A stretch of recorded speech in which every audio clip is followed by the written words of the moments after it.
Hello everyone, welcome back to the series of tutorials on C++. I am Deepak Nial, and in this tutorial I am going to discuss about placing a class in separate file. We have discussed this thing in previous lecture also, but we are going to move a little bit forward and talk about separating interface from implementation. So why we need that? In previous lecture we talked about placing a class in separate file, but we know that we revealed everything to the client and that is not needed. In that case, client might write his own code on the basis of your code. So the problem in that implementation was that client can write his code on the basis of implementation details of the class. So that is dangerous, right?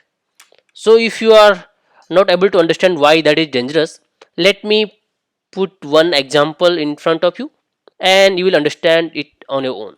So let us suppose you are implementing a OMR sheet and you have four options there.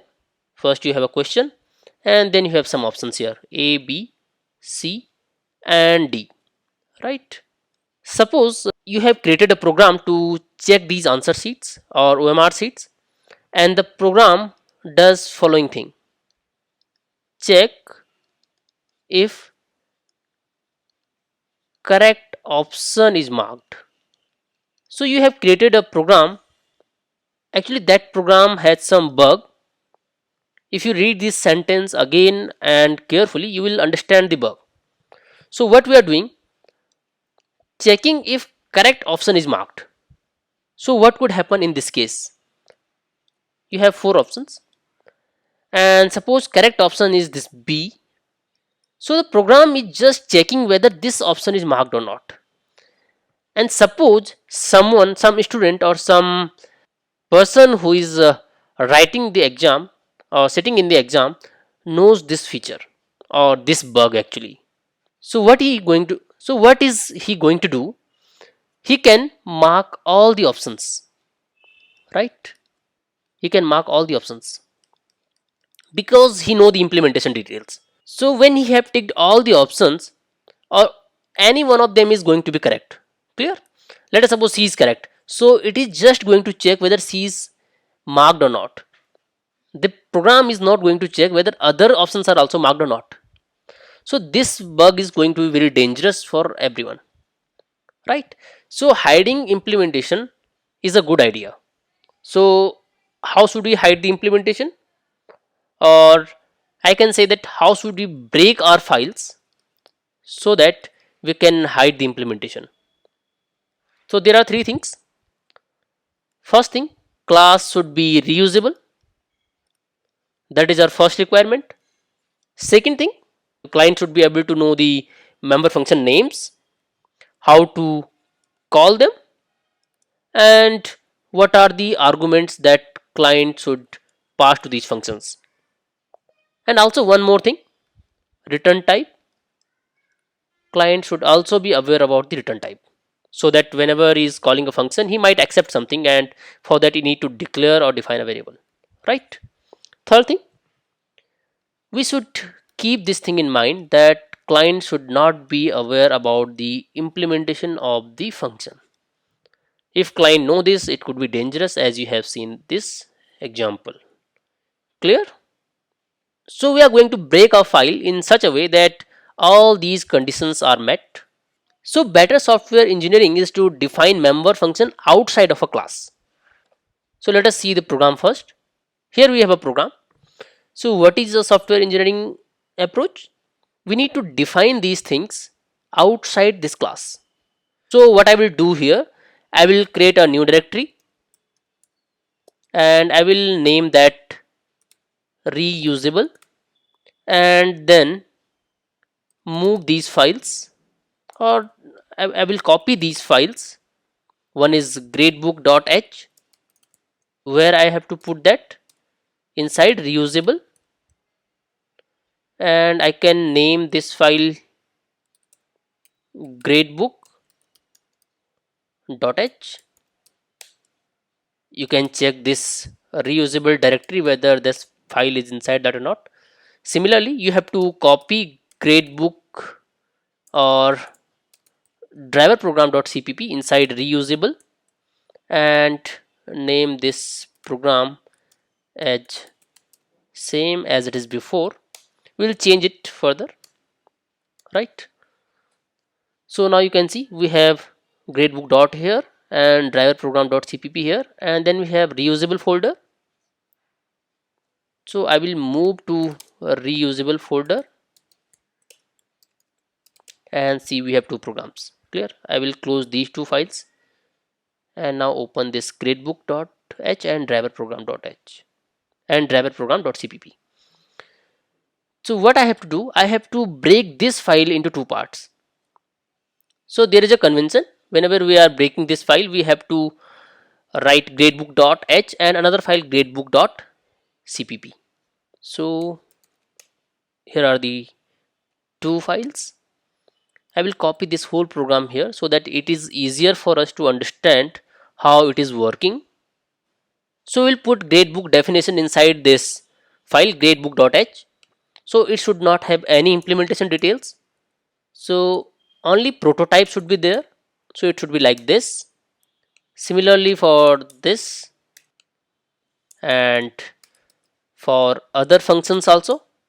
Now we have only prototypes here, and a function prototype is a declaration of the function that tells the compiler the function name, return type and type of parameters. You can see here, right? And this header has private members also. So why we are doing so? We are putting only prototypes here because we want to provide this code to the client, and client should be aware about the function name, its return type and number of parameters, and its data type also. So this name is optional here. You can always remove this. Okay, so only data type is required in the parameters. And why this private data member is required?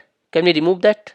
So answer is no. You cannot remove this data member from here because compiler must know the data members of the class so that it can determine how much memory or resources it should reserve for the each object. Clear? So this definition is must. Now coming to gradebook.cpp, only implementation should be there. So how we are going to do that? One thing, it should have name of header file, and that is gradebook.h, which is kept inside this double quote, and after that it should not have this name of class and all that. It will have definitions only. It should not have this public or private and anything else, right? So remove this thing first and remove this thing also, so we don't have any variables in this. And why we are putting this gradebook.h? So that compiler could know that these functions are attached to the gradebook class. But it is not the only thing that we should keep in mind. We have to use class name here like gradebook, and then we use binary scope resolution operator, because these scope resolution operator ties each member function to the gradebook class definition. So when you are writing void, after this give a space and then write it like this. Similarly with the string, write it like this, and with the display message also. Now it is good. So one question is why we are writing this gradebook and scope resolution operator. One thing is that it is tying each member function to the class definition. That is fine. If you don't precede these functions name with this class name and scope resolution operator, these functions would not be recognized by the compiler as a member function of the class gradebook, right? And compiler is going to consider them as a free or loose function like main function, and in that case these function will be called global function, and such kind of functions will not be able to access the private data members or call the class member function without specifying an object. So whenever we have some public or private member of a class, they can access data members, right? But if you remove this thing, they will not be able to do so. So you need to keep this thing in mind, that always put class name and then scope resolution operator along with that. Clear? The last thing, driver program, that will be same.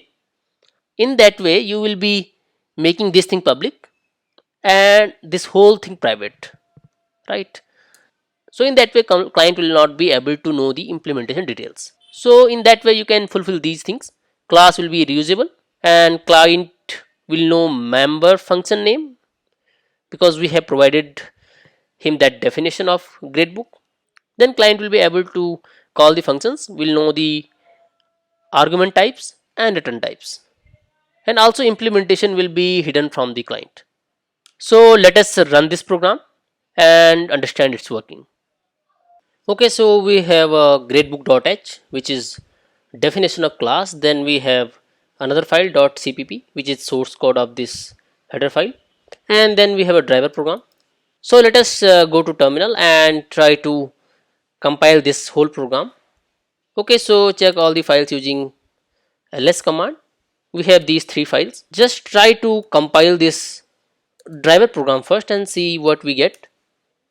And there are some errors, undefined symbols for architecture, this and this, and there are a lot of errors, right? You can see linker command failed with exit code 1. So why we are getting this problem, why we are getting this error? This is a linker error. That means this program is not able to link other programs. Clear? So we don't have other files when we are trying to compile this driver program. So what do we have to do for that? We have to compile these source files separately, and for that you can use -c option of the GCC or G++. If you are running this program in C, you have to use GCC, and if you are running this program as C++ program, then you have to use G++. And -c command is to stop that program from linking. So it will stop the process, stop the compilation process before linking step happens. So if you are not aware how the compilation process works, we will cover this in few other lectures or few other series of lectures. But as of now, you should understand that -c is stopping something from linking, right? So you have to provide the name of file here, gradebook.cpp, and check the name of files here. So now you can see we have one more file in the directory, and that is gradebook.o, and this is called object file. Similarly, you have to do same thing for another program, and that is driver program. And if you check this directory, again we have driver program or drive program. By mistake I have named it drive program, actually it should be driver program. If you want to rename this program, you can do one thing, you can rename, or you can first remove this drive program.o, right, and then move drive program.cpp to driver program.cpp, or I can also name it main.cpp, that's your choice. So after that you have to do g++-c and then main.cpp. You have 5 files. Gradebook.cpp, this was file you already have. Then gradebook.h, it is the file you already have. Then this file is new object file, this file is new file. Now what you have to do, you have to combine these objects file together using another option, and that is called -o. This means you are combining object files now, and you can name anything. Like I want to create a new file, gradebook, which will be executable file by combining these object files. So one file is gradebook.o and another file is main.o. Alright, now I have compiled this successfully. Using ls, I can see that we have a file here, gradebook. If you want to see whether this file is executable or not, you can check this command ls-l, and here you have gradebook, and this file is executable. All other files are not executable. You can see it here. If you don't know what this means, you can go to the Linux tutorial and understand this. So now we have gradebook here. What you have to do, you have to just run this program, and here is the output.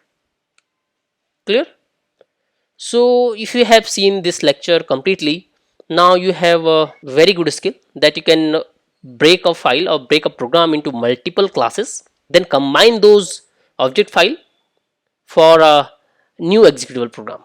So this skill is going to be very helpful. If you have any doubt regarding this, or if you have any problem or issues, you can always write in the comments and I will surely respond back with it. Okay, so see in the next video with some new concept. Till then, thank you so much.